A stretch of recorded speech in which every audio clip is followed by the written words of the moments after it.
May the commander give the tikas pahinga.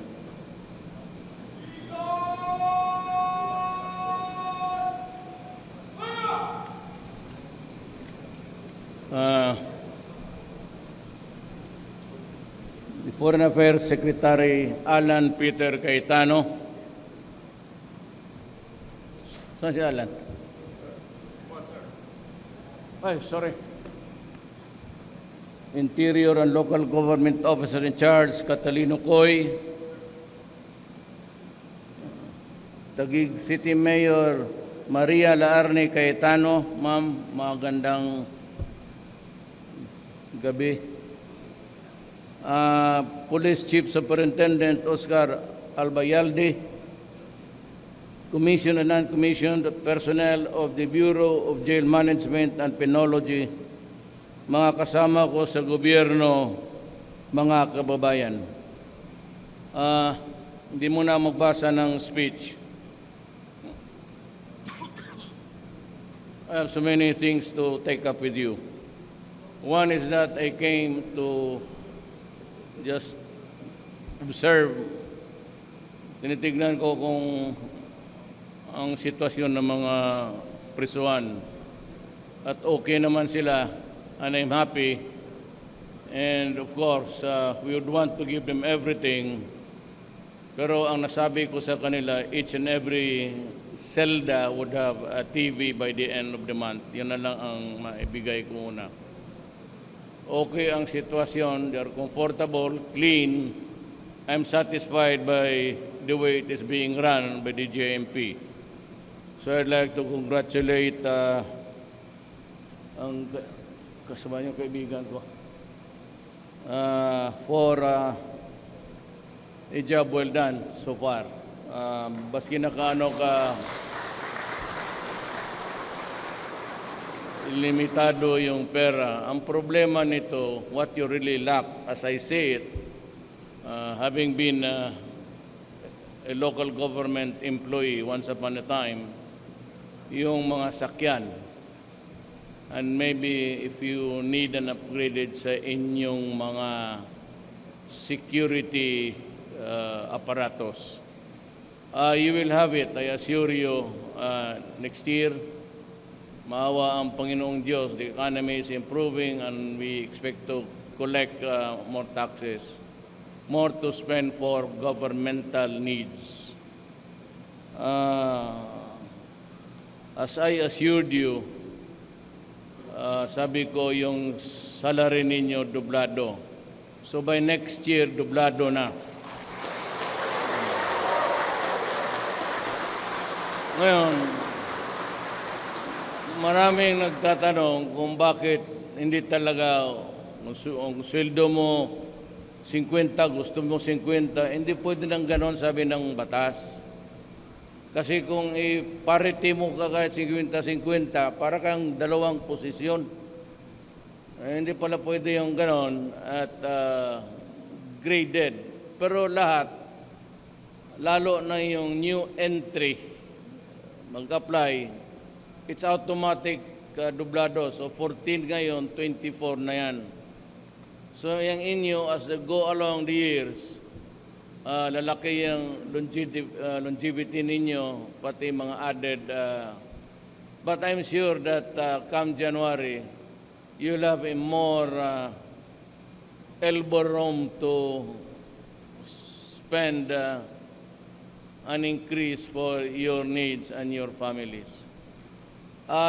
Coming over here, I had may tinanong kasi ako kung kasali kayo sa NHA housing. Kung kasali kayo, maganda na yan because in Davao, yung anak ko si Inday, meron siyang 1,000 units. Yun siguro para sa mga tao. Pero yung aking 1,000, it's being constructed now. And if you have been assigned in Davao, nasa Talomo. So, need some time because alam mo ang Talomo previously used to be swampland. Dagat kasi malapit sa dagat. or in the Visayan dialect, pagatpatan, or in English, I would say it's wetlands, parang gano'n. So it takes time to fill it up with earth. Pero marami nang matatapos. Sa ibang lugar, meron kayo sa Tagum, then you have sa, I think it's Surigao, ang housing ninyo. So saan yung pinakamalapit na assignment, doon kayo magkuha. It's for the police and the military. Yung 1,000 units na yan, malaki na yung inyo. Ang reklamo noon kasi maliit. So pinalakihan ko at yung mga fixtures, especially the amenities sa bathroom, sabi ko, wag mo yung dali masira. Anyway, we have so many foreign products almost entering our country unhampered, unfettered because of new trade agreements and everything. You can choose the product now. They're all about the same in pricing, lumalaban na. And there's even a new company opening or corporations around the Philippines selling German products. This is not a brief for the country, but talagang matitibay ang Japan. Sabi ko, yung ilagay na yung lig-on, ano ba yung lig-on sa Tagalog? Matibay. Pasensya na kayo at marami kami kasi nalaman na salita. At the end of the day, wala naman alam kaming marunong. Appeal day sila, jail and Bureau of Correction. Sa dinan ko na lang AFP, PNP, Bjmp, Fire, pati Bureau of Correctional. Sa Madayaw Residences, it's 860. Lantaw Homes, Tugbok, it's 2,000. Dahikan, you have 750. Kabaluay place, it's 1,500. Scout Ranger sa Bulacan, 1,000. Vista Alegre Home, Bacolod, 1,000. Halos kayo lahat you're qualified. So 1,000 ito, yung iba may mga bahay naman. It's a good yung sa prospectus, ika nga, I don't know if you can see it, but at a distance, parang gano'n. Parang mga kondo na. The usual kasi noon, ang reklamo ng mga sundalo, pati police, pati kayo, maliit yung lugar ninyo. So I want you to have a more comfortable home, lalo na yung kayo lahat. Gusto ko medyo a more comfortable life than before. As I have said doon sa command conference, I have almost 4 years plus remaining, and I want to build a strong security, improve security forces, and that includes you. Lahat, yung may arma, all the armed forces, does not only mean to say that it's armed. Kung may armado, lahat kayo. So I took the pains of saving money para unahin kayo. In terms of equipment, mauna yan. Aside from the TV for each room, kaawa naman yung mga preso, walang libangan. But pati yung produkto nila, they are good at the handicraft because they have nothing to do. Bilihin ko siguro, pabisitahin ko yung DSSD, para how we can market their products, kikita sila. And of course, a program sa follow-up to see whether their children are studying still or not. Kaya yung iba naman, nahinto na yung, ngayon ang isa may 6 na anak, mabutit na lang, yung eldest is a teacher now. They're all human beings, just like us. Medyo naswerte lang ako kasi nandito. It's a matter of maybe destiny or luck. But down me, mas maraming nahirap na tao. Gusto ko kayong unahin sa gobyerno. So you'll have, I said, the most modern equipment, you will have it. At no other time, nakita ko na ang isang presidente malapit sa gaya ninyo. I think it's Marcos and me. But do not misconstrue that as a favor to you or loyalty. I do not need it. I do not need a personal cult there somewhere. Sa una, I do not intend to perpetuate myself in power. If I can go earlier, the better. Reason is very simple. I am old and tired. Bakit pa natin tataguin yan? Bakit I had to go to Palawan, Marawi, then I had to fly to Naga, and back. All in a night's work sometimes can take its toll.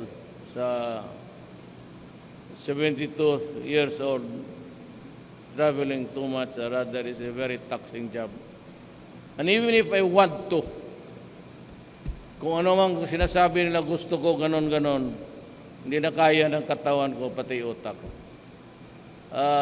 Human being has its parameters. Tatanda rin talaga tayo. Mayan, 65, better off left to the young ones who have the energy and the strength to. Ako, except just after 5 years, I want to build a strong army. I want to build a strong police, a strong Bjmp. Yung sa truck naman, may pagkukulang doon kasi naudot yung purchases. And just imagine buying a truck at 18 billion per truck. Sabi ko, sumusobra na ang... Even the price alone and the country from where it would be bought is already corruption. Alam mo itong mga... That's the reason for my... Minsan, hindi man talaga ako ganon. Kilala ninyo ako. But I sometimes do it to also, gusto ko lang bastusin yung people who derogate our sovereignty. Bang gaya niya, magbigay ka ng in a form of assistance or grant. The Philippines is given this amount, but at the same time, specify nila na para ito sa Bureau of Fire kasi magbigay sila ng truck. Pero gusto nila, bilihin mo yung truck sa kanila. If it's a grant, what's the... Because when it is a grant and it is received officially by the Republic of the Philippines, it becomes public funds. And you know public funds must be spent. If it's buying, you have to have a bidding. Kung magbigay ka ng grant at gusto mo ito, bilhin mo yung truck ko, kukuha ka rin ng spare parts sa akin, nagmukha pa akong philanthropist, nagmukhang gago ang Pilipino, kikita ka pa sa akin balang araw, kasi yung truck na yan, may masira talaga dyan. Mga style na Kaya gano'n na lang ang tingin ko dyan sa EU. Kaya ako yan sila munumura kasi they do not know how to respect sovereignty. That's the reason why hindi totoo yung sinabi ng British na hindi sila walang offer. They are about to make an offer. Nagtanong si Secretary Dominguez, sabi ko, no, I will not accept it. Hindi na bali maghirap tayo.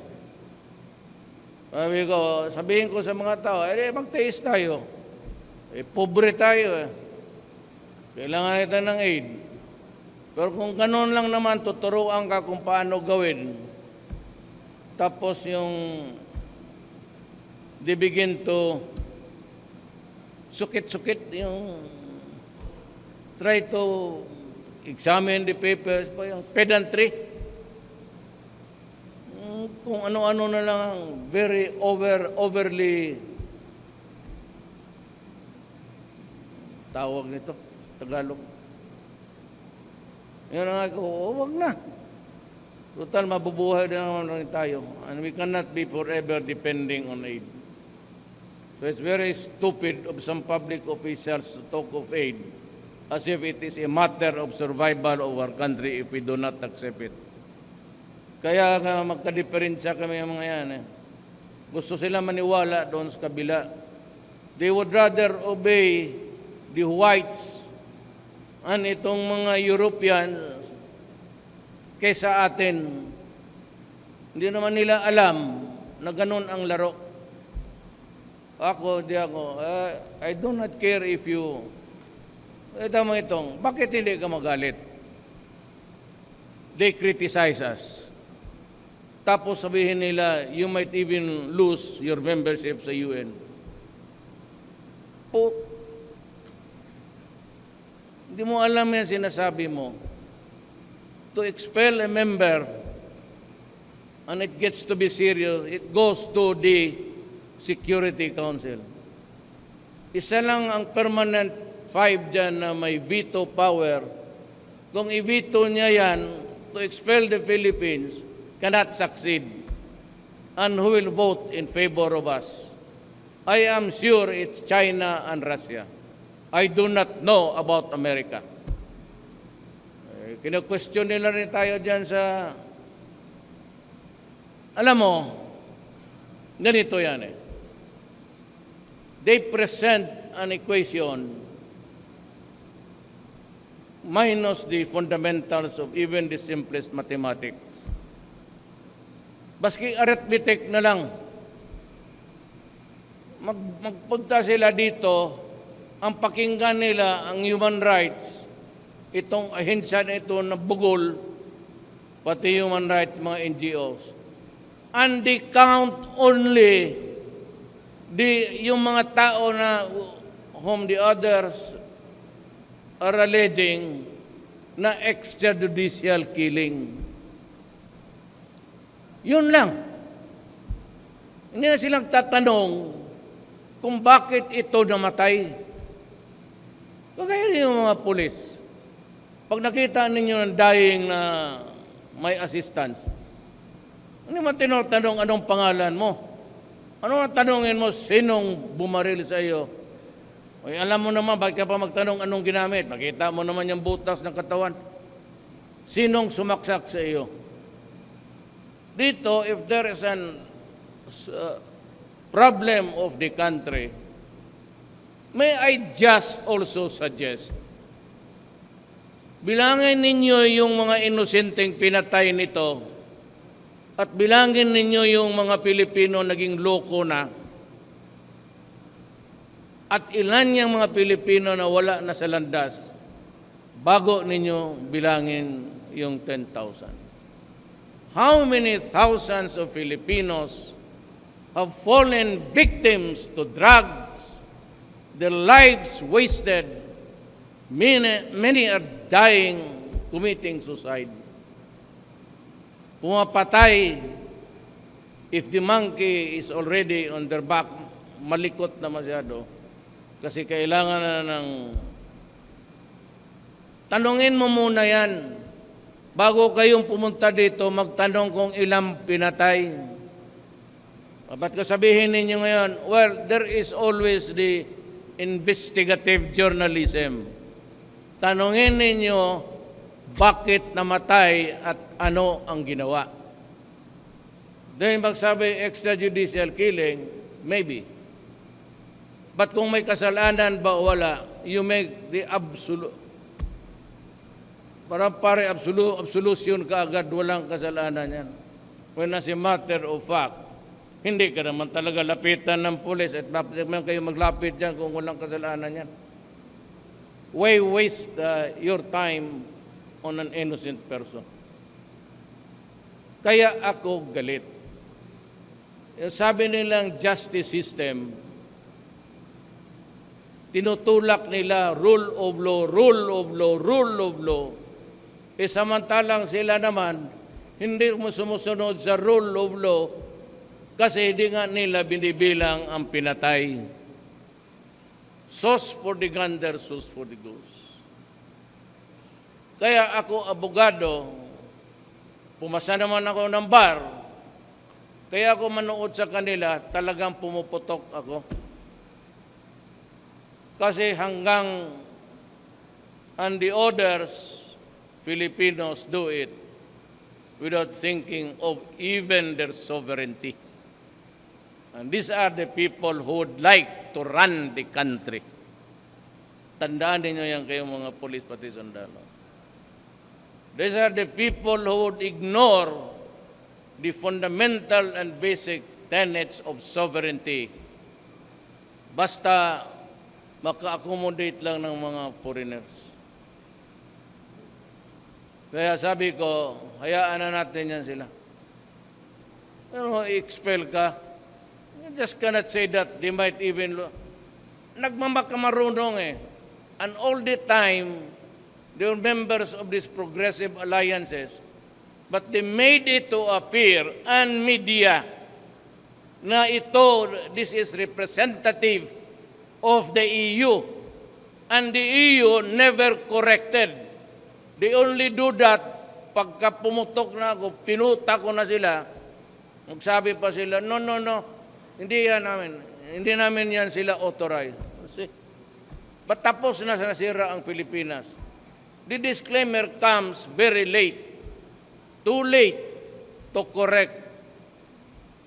Bakit hindi nila bilangin yung namatay?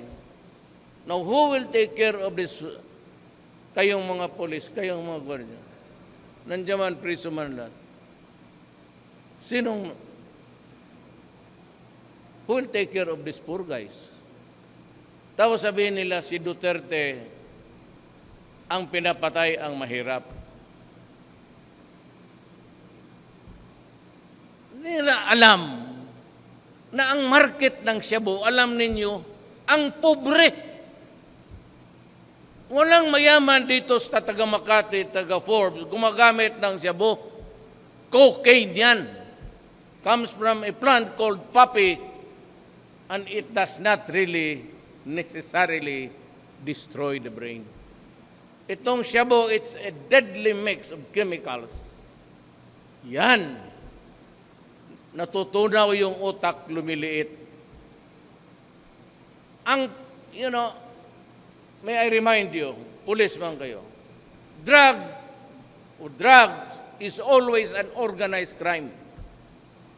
The act of one in the organization is the act of all. Alam ninyo yung mga pulis.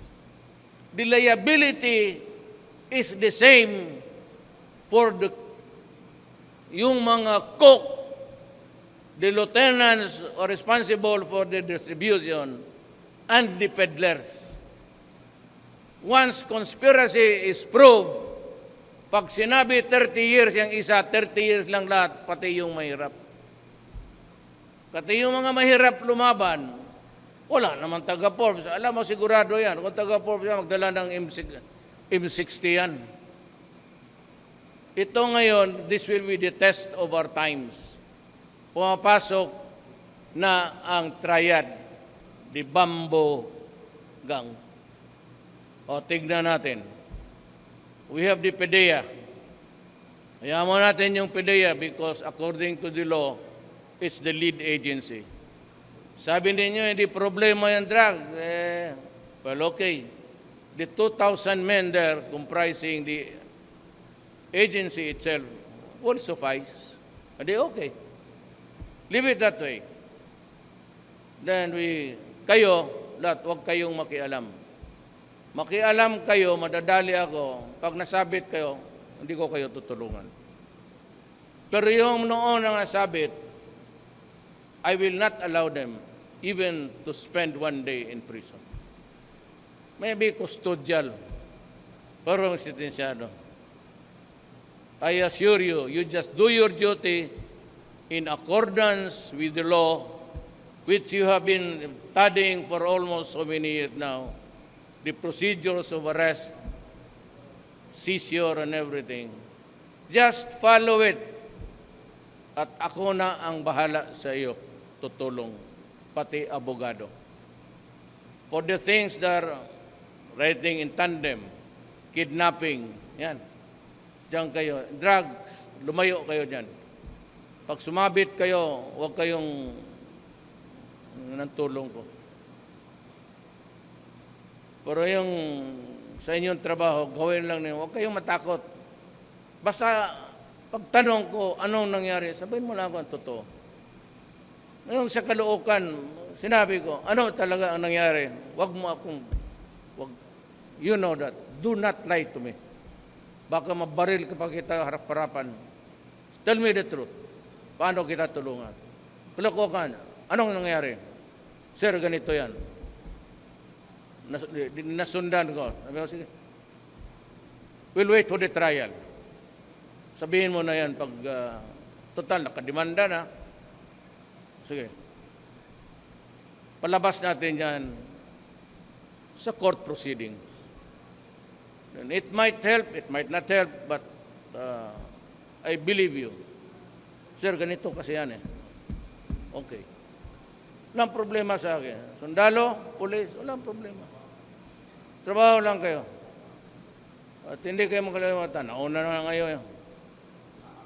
Kaya, I'm sure that the coming year will usher in a little bit of, hindi naman, it cannot solve your problem, all of your problems, but it will somehow ease a little bit yung mga worries ninyo, especially yung, ulitin ko, wala man kayo doon kasi army yun eh. Itong army, sabi ko sa kanila, ibigay ko na sa inyo yan. Hindi, kasi noon, pinagbili itong Bonifacio, the deal was immodernized. Hindi man natuloy. Sabi ko sa army na ibigay ko itong Fort Bonifacio sa inyo, find another camp. This is worth trillions. Ipagrenta lang ninyo. 50 years, renewable 50 years. That's a lifetime. Diyan na ninyo kunin, may pera na kayo. So, kayong dito, kung ano yung savings ko dito sa army, 2 or 3 years, when they start on it, immediately, sabi ko, sundalo man kayo, diyan sa, hanap kayo diyan sa Cavite o Novaliches na kampo. As a matter of fact, with the modern skyline, it could be almost an incongruity kung marami pang kampo. Wala namang mga tent-tent dyan eh. So, iyang kita, enjoy yan. So, ano yung savings, pasa ko sa inyo. So, I can almost equalize. I said, I would want the security forces upgraded. Sali na ang sweldo. Inuna ko yung sweldo. You hurry up the new year. Pagod na kayo nakatindig. Mas magpagod kayo kung maghintay kayo niyan. But it's coming. By the grace of God, it will come. And plus bonus pa ninyo, it's going to be hindi kasali ang bonus sa sweldo eh. Yung longevity, computed na kasi dyan. Hindi yung, akala ko kasi noon, sabi ko, doble na kagad, 50 por 50. Pwede yan. Kita kwentahin mo sa longevity, blah, blah, blah, blah. Sige, okay. Malaki pa rin ang ating mga generals. Dito kayo maghingi ng tip. Kay ang mga generals, buhay mayaman talaga yan. Ilan ba sila ang general? Mga 100. Pero mag 200. Sayang lang kasi kung may star ka na, matanda ka na. So, wala na yung pangalawang asawa, wala na rin. Titignan mo na lang. Maghanap yan doon ng, sa likod ng mas bata.